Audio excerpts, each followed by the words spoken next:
Hello, and welcome back to Stout Hammer Forge, the world's okayest dwarven workshop. So today we're going to be doing the follow-up to our last video, which was we got all the rough forging done in for our hardy tool and for our Viking knife. So we've got this here, made out of that S7, probably jackhammer bit, and we've got this out of our 5160 from our leaf spring.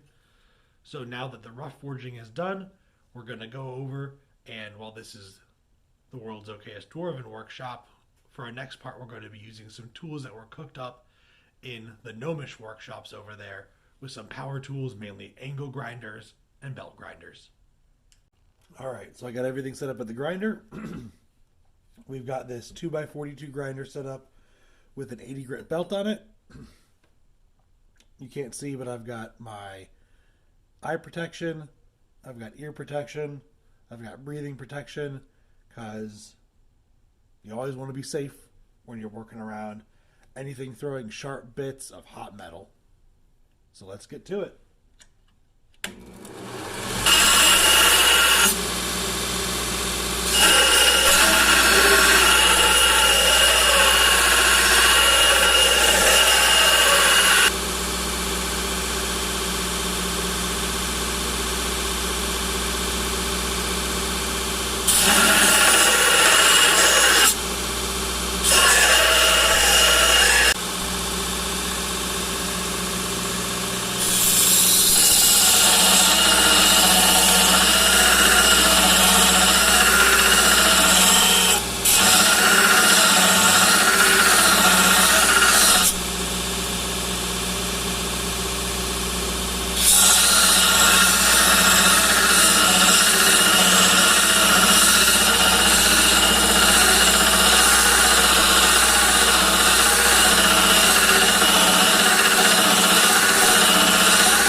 As you can see, we're starting to get there. Just to get this in the focus for a second.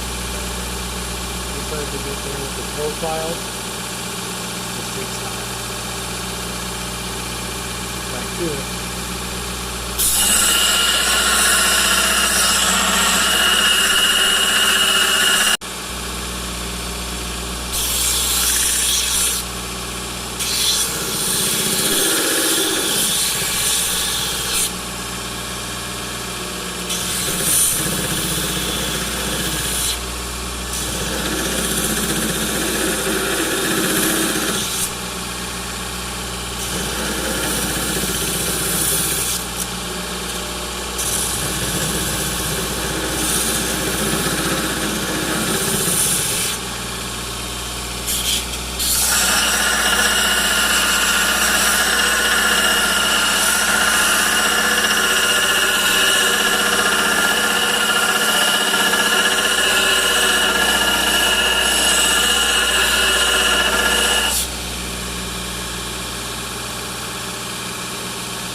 Well, definitely got it started.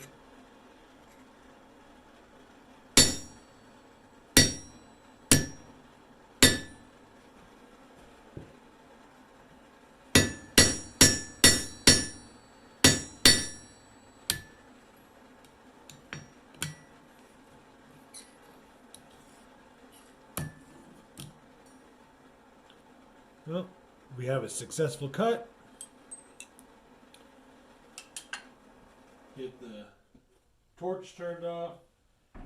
I didn't want to light up the whole forge, just try to cut a little piece. But let's take a look at it. Let's see how it held up.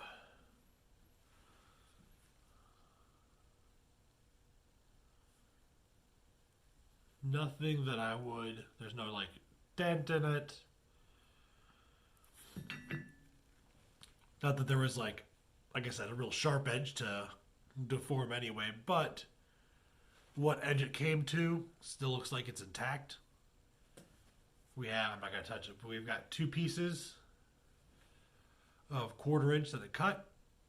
I probably would have cut it a little bit easier if I put it in the forge going, but I didn't want to light the forge, like I said, just for the stock, so I just got a propane torch and lit that and used that to heat it up, which is why it took a little bit longer. But all in all, I'm going to call this a success.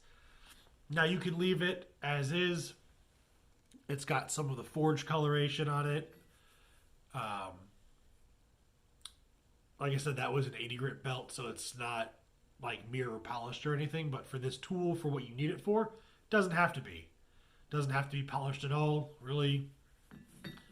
I might go in there with a higher grit and just hand sand it a little, just again, for aesthetics, but as far as functionality of the tool, done. So I'm going to sign off for right now. Thank you for joining me for another installment of Stout Hammer Forge. If there's anything that you would like to see me do, work on, talk about in the future, please let me know in any comments or any messages. And it's getting late, so I think next time we're going to work on that knife, which will actually be good because it'll give me some time. I need to figure out what tools I have that I want to use for especially any of the curved parts of it, because I don't have a larger grinder that has the contact wheel, so I need to look at what I do have to be able to work in some of those angles. So thank you very much. Have a good day.